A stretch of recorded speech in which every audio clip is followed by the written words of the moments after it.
प्रविश्यतु महारण्यं दण्डकारण्यमात्मवान् ददर्श रामो दुर्दर्शः तापसाश्रममण्डलं कुशाचीरपरिक्षिप्तं ब्राह्म्या लक्ष्म्या समावृतं यथा प्रदीप्तं दुर्दर्शं गगने सूर्यमण्डलम्.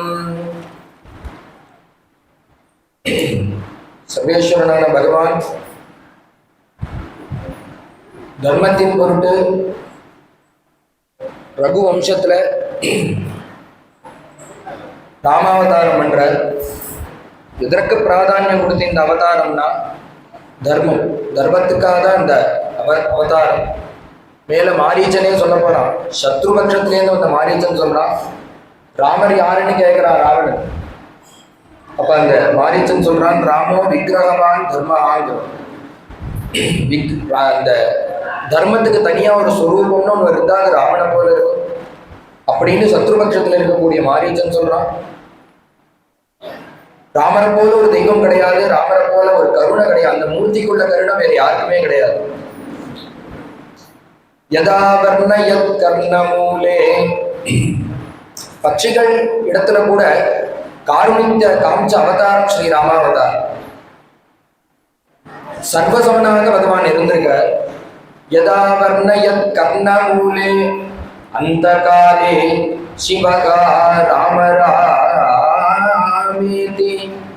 காஷ்யாம் ததேகம் பரம் பிரம்மரூபம் பஜேகம் பஜேகம் தாரகம் பிரம்மரூபம் பஜேகம்.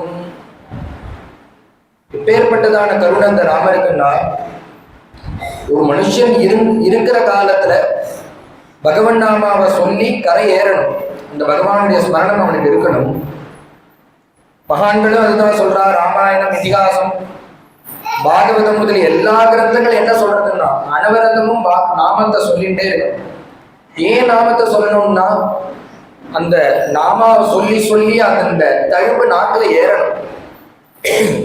ஏன் ஏறணும்னா இன்னைக்கு உனக்கு தெரியாதவனுடைய அருமை என்னைக்கோ ஒரு நாள் நீ கட்ட போற கடக்க போறப்ப அன்னைக்கு ஒன்னறியாம உன் வாக்கு பகவன் நாமா சொல்லணும். அது போல தயார்படுத்திக்கோங்கிற. அப்படி சொன்னா அது நடக்குமா அப்படின்னா துக்காராம் மகாராஜ் சொல்ற பாண்டுரங்கத்யானி பாண்டுரங்கமணி ஜாகிருதீம் ஸ்வப்னீம் பாண்டுரங்கா.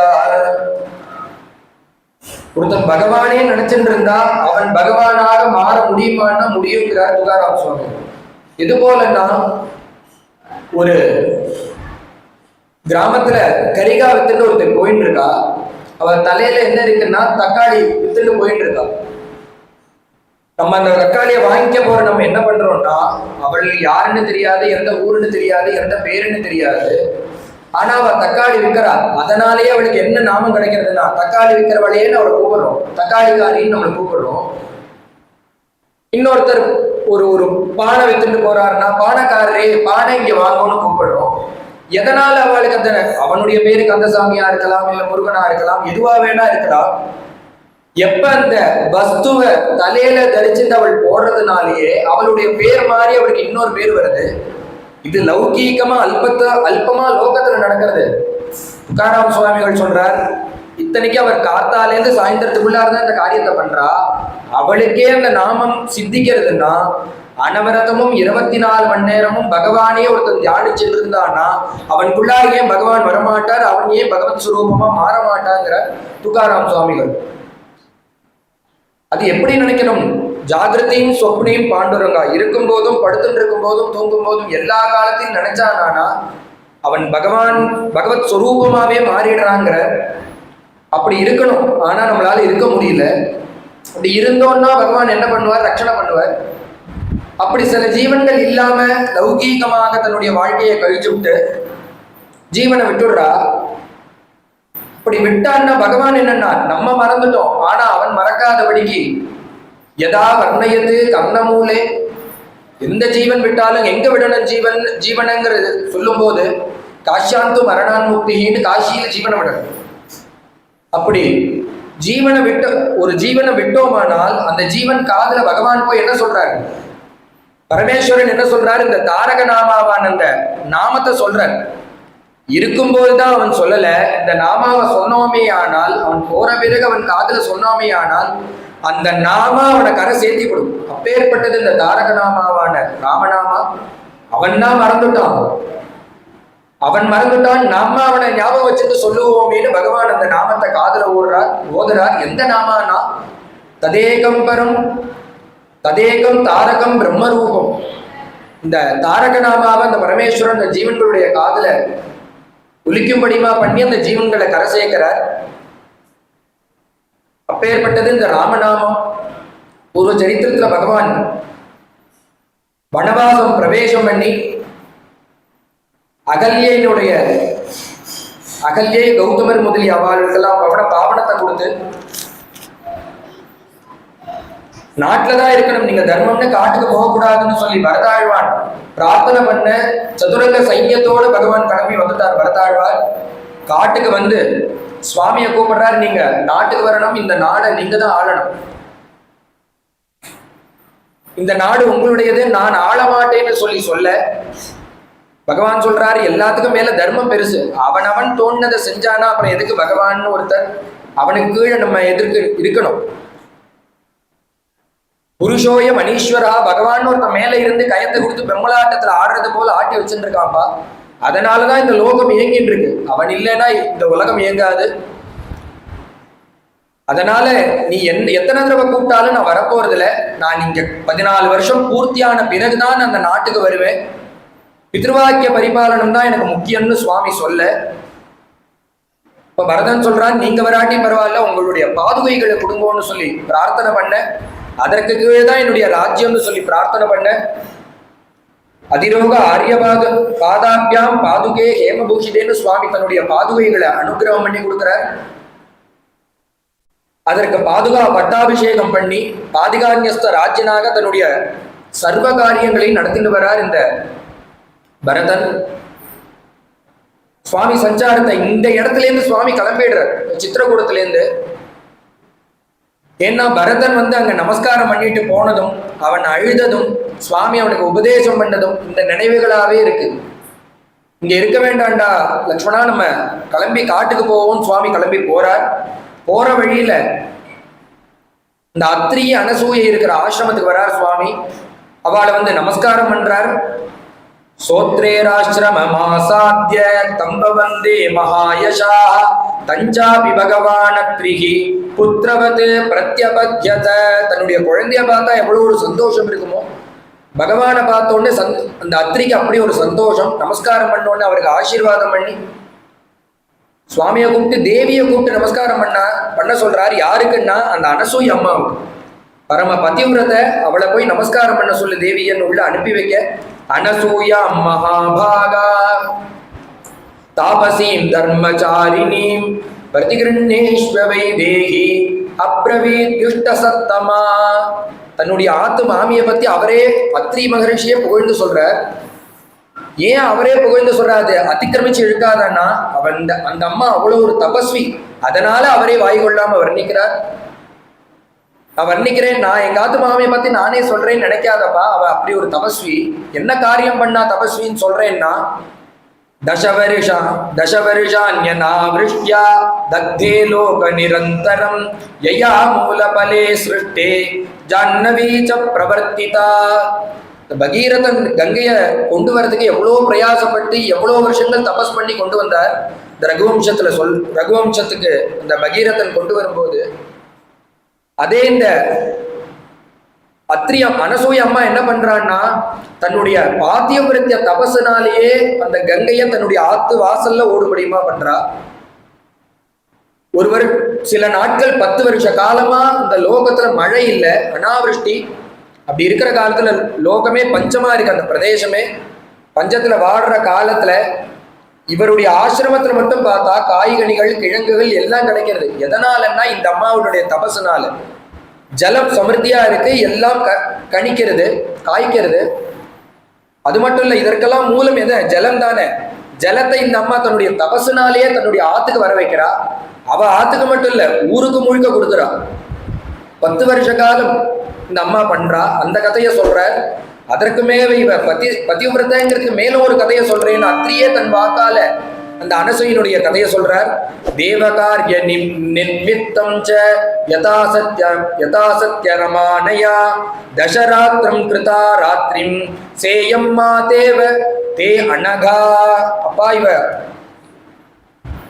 பதிவிரதைங்கிறதுக்கு ஒரு உதாரணம் இந்த கதை. மாண்டவியர்னு ஒரு ரிஷி இருக்கார், தபஸ்வி. அவர் அந்த ஊர்ல ஒரு பதிவிரத்தை இருக்கா, நலாயினின்னு ஒரு பதிவிரத்தை.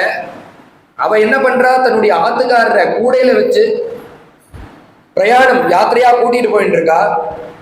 இந்த மாண்டவியர் என்ன பண்றார், ஆசிரமத்துல இருந்துட்டு இருக்கார். இந்த சமயத்துல சில திருடர்கள் என்ன பண்றா, நகைகள்லாம் எடுத்து திருடிவிட்டு அதை ஒரு இடத்துல புதைச்சி வச்சுட்டு இந்த பக்கத்துல எந்த இடம் இருக்கு ஒளிஞ்சுக்கலான்னு பாக்குறா. காவலாளிகள் துரத்தின்னு வரும்போது இந்த மாண்டவையருடைய ஆசிரமத்துக்கு வந்து வேஷத்தை போட்டு ரிஷி வேஷத்தை பூண்டு உட்கார்ந்துட்டு இருக்கா. இந்த காவலாளிகள் வந்தா இங்கதான் இருக்கா இந்த திருடர்கள்னு தெரிஞ்சுட்டு இவாள் இந்த திருடர்களோட சேர்த்து இந்த மாண்டவரையும் கைது பண்ணி கூட்டிட்டு போயிடுறா. ராஜாட்ட போய் நிறுத்த ராஜா உடனே எல்லாரையும் வதம் பண்ண தஸ்கரஸ்ய வதோ தண்டகா, திருடினான்னா அவனை கொலை பண்ணணும்னு இருக்கு, அவனுக்கு மரண தண்டனை கொடுக்கணும்னு இருக்கு, அவனுக்கு மரண தண்டனையை கொடுன்னு சொல்ல எல்லாரையும் கழுமரத்துல ஏத்திவிட்டா. இந்த மாண்டவியரையும் ஏத்திவிட்டா, மித்தவாலாம் காலமாயிட்டா. இவருக்கு மட்டும் ஜீவன் இருந்துட்டே இருக்கு. ஏன்னா அவர் தப்பு பண்ணல, அவர் ரிஷி, அவர் அதுவும் இல்லாம தபஸ்வி. ராஜா கேட்கிறா, என்னாச்சு, உத்தரவெல்லாம் நிறைவேற்றினேலான்னு கேட்க உடனே அவர் சொல்றார், நாங்க எல்லாருக்கும் சமமாதான் தண்டனை கொடுத்தோம், எல்லாரும் காலமாயிட்டா, ஆனா அந்த ஒருத்தர் மட்டும் ஜீவதசையில இருந்துட்டு இருக்க. யாருன்னு கேட்டா அந்த மாண்டவியர். உடனே அந்த ராஜா என்ன சொன்னா, தான் அபச்சாரம் பண்ணிட்டோன்னு தோணித்தவனுக்கு ஏதோ தப்பு நடந்திருக்கு, என்னன்னு பார்க்கணும் வந்து பார்த்தா இவர் ரிஷிங்கிறது தெரியறது. அவரை இறக்கி அந்த தாபத்திலேருந்து அந்த வலியிலேருந்து நிவர்த்தி பண்றதுக்காக பார்த்துட்டு இருக்கான். இந்த காலத்துல அந்த பக்கமா போன அந்த நலாயினி என்ன பண்ணா, தன்னுடைய ஆத்துக்காரரை கூடையில எடுத்துன்னு போயிட்டு இருக்கா. இப்படி போற காலத்துல இவர் காலை நீட்டின்னு அந்த கழுமரத்துல இருக்கும்போது அது மேல இடிச்சோன்னு அவர் துடிச்சு போயிட்டார். ஏன்னா ஒரு வேதனையில இருக்காரு, அதை தொட்டோன்னு அவருக்கு இன்னும் வேதனை ஜாஸ்தி ஆறுது. உடனே அவர் சபிச்சார், நீ பதிவிரதைங்கிற திமிர்ல தானே இப்படி நடந்துட்ட, உன்னுடைய பதிவிரதத்துவ அந்த மகிமையினாலதானே நீ பண்ற, உனக்கு நாளைக்கு காலத்தால சூரியோதய காலத்துல உனக்கு வைதவியம் படக்கிறது சபிச்சார், நீ விதவியா போவான்னு சபிக்கிறார். உடனே அந்த அம்மா பார்த்தா ஆத்துக்காரரை இறக்கி வச்சா நேரா அந்த அனசூய அம்மா காலில் போய் விழுந்தார். நடந்த கதை அத்தனையும் சொல்லி இது போல சாபம் கொடுத்து விட்டார், நாளைக்கு விடிஞ்சதுன்னா எனக்கு என் ஆத்துக்காரர் காலம் ஆயிடுவார், நான் விதவையா ஆயிடுவேன்னு சொல்ல அந்த அம்மா வருவா. ஆத்துக்கு வருவாள உபச்சாரம் பண்ணி கூப்பிடணுமோன்னு, ஒரு சுமங்கலி ஆத்துக்கு வரானா குங்குமம் கொடுத்து கூப்பிடணும், குங்குமம் கொடுத்து போக வைக்கணும். இந்த தர்மம் தெரிஞ்சதுனால அந்த அனசூய அம்மா அந்த அந்த அம்மா வந்து நலாயினி வந்த உடனே நெத்தியில குங்குமத்தை இட்டு உள்ள கூப்பிடுறாளா, நீங்க இப்ப குங்குமம் கொடுக்குறேன், நாளைக்கு இந்த குங்குமம் நிலைச்சிருக்குமான்னு எனக்கு தெரியலையே அப்படின்னு சொல்ல, என்ன நடந்ததை சொல்லுங்கிறா. இந்த கதையை சொன்னோடனே நாளைக்கு கார்த்தால நான் விதவை ஆயிடுவேன்னு அழறாவ, எனக்கு வைதவியம் அழப்போறதேன்னு அழறா. சூரிய உதயத்துல நடக்க போறது. உடனே அந்த அனசூய அம்மா சொன்னா, ஒரு சுமங்கலி அமங்கலியா பண்றதா இருக்கக்கூடிய சூரியன் நாளைக்கு உதிக்கவே வேண்டாம், அந்த லோகத்துக்கே வேண்டாம் சொன்னா நடந்துருமான்னா, சொன்னது போலயே அது போல சூரிய அஸ்தமனமே ஆகல. உடனே அந்த அம்மாவுக்கு இது தெரிஞ்சது, சூரிய உதயமே ஆகல. அப்புறம் வந்து இந்த ராஜா மன்னிப்பு கேட்டான்னு, இது மகாபாரதத்துல இருக்கிற கதை. இந்த அம்மாவினுடைய வாக்குப்படி அந்த சூரியன் அஸ்தமனமே ஆகலையா. ஏன் ஆகலைன்னா இவளுடைய பாத்திவிரத்தம் அது போலப்பா. இந்த அனசூய அம்மா என்ன பண்றா, உள்ள வந்த தேவி நமஸ்காரம் பண்ணி நிக்கிற அந்த தேவி கிட்ட புகழாரம், இந்த தேவிக்கு ஒரு புகழாரம். ஏன்னா ராமன் தான் அவன் அப்பா அம்மா பேச்சை கேட்டு காட்டுக்கு வந்திருக்கான், நீ அவன் கூட வரணும்னு அவசியமே கிடையாது. ஏன்னா நீ ஜனகனுடைய பொண்ணு, உங்க அப்பாட்ட சொல்லியிருந்தேன்னா பேஷான ஒரு தேரை அனுப்பிச்சு வச்சிருப்ப, நீ அதுல இருந்திருக்கலாம், அதுல வந்திருக்கலாம். நீ ஆனா என் பிரபு கூட தான் வருவேன்னு கிளம்பி வந்த பாத்தியா, அதுதான் இருக்கிறதுலயே உத்தமம். தெக்வாஜ்ஞாதி ஜனம் சீதே மானமிருஷ்டிஞ்ச பாமினி அவருந்தம் வனே ராமம் திருஷ்டியாத்வமனுகச்சசி. அவரோட பின்னோட நீ வந்தியே, அதுதாமா உத்தமம். யாரெல்லாம் விட்டுன்னா பந்து ஜனங்கள் எல்லாம் விட்டு, நாட்டை விட்டு இப்படி அவர் பின்னாடி வந்தையே, அது உத்தமம்னு கொண்டாட. நகரஸ்தோ வனஸ்தோ வா சுபோ வா யதி வா சுபம் யாசாம் யாசாம் ராத்ரீனாம் பிரியோ பர்த்தா வாசா லோகா மகோதயா. ஒரு பத்னிக்கு எது நாடுன்னா, புருஷன் தன்னுடைய கணவன் எங்க இருக்கானோ அதுதான் நாடு. அவன் இல்லாத வீடா இருந்தாலும் அதுதான் காடு. அது தெரிஞ்சு நீ கூடயே வந்துட்டு இருக்கியே, அவருக்கு சுசுரூஷம் பண்ணிட்டுன்னு அவரை புகழ்ந்தா. உடனே தேவி சொன்னா, இப்படி ஒரு பிரபு இருந்தா அவர் கூட வரணும்னு எப்படி தோணாம இருக்கும் ஒரு பெண்ணுக்கு? என்னுடைய பிரபுனுடைய கல்யாண குணங்கள் அது. அவர் தான் என்னை ஆக்கர்ஷிச்சு கூட்டின்னு வர. என் பிரபுனுடைய குணத்தை சொல்றேன் கேளுங்கன்னு தேவி சொல்றா.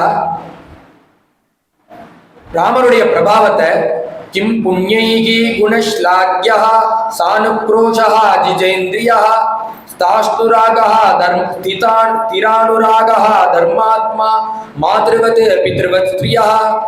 எனக்கு எப்பயாவது ஒரு துக்கம் வரும், துக்கம் வர காலத்துல ராமருடைய முகத்தை பார்த்தேன்னா அம்மாவை போல காட்சி தரும். மாத்ருவத் பிரியா. இல்ல சில சமயம் மற்றொரு துக்கம் வர காலத்துல போய் பார்த்தா பித்ருவத் அப்பாவை போல இருப்ப. எந்த சமயத்துல எனக்கு எந்த துக்கம் வந்தாலும் என்ன அம்மா அப்பா போல பக்கத்துல இருந்து ரட்சணை பண்ற. அப்படி இருக்கும்போது நான் ஏன் எங்க அம்மாவத்துக்கு போனேன்னு எனக்கு இன்னைய நாள் மட்டும் ஒரு நாள் கூட நினைப்பே வந்ததில்லை. ஒரு பெண்ணு புகுந்தாது கல்யாணம் பண்ணிட்டு வந்துட்டான்னா அவளுக்கு அப்பா அம்மாவை ஆத்துக்கு போகணுங்கிற எண்ணம் இருக்கும். தேவி சொல்றா, எனக்கு இத்தனை வருஷங்கள் ஆச்சு, ஒரு நாள் கூட நான் என்னுடைய அம்மாவை பார்க்கறதுக்கு அந்த ஆத்துக்கு போகணும்னு எண்ணமே வந்ததில்லை. ஏன் வந்ததில்லைன்னா போறதுக்கு உண்டான வேலையே இல்லை. ராமர் என்ன அப்படி பார்த்துக்கிறார். கஷ்டம் வந்தா போகணும்னு என்ன வரும்? கஷ்டமே கிடையாது, துக்கமும் கிடையாது. அப்படியே அதை மீறி வர காலத்திலேயே அவரே அந்த துக்கத்தை போக்கி விடுறார்.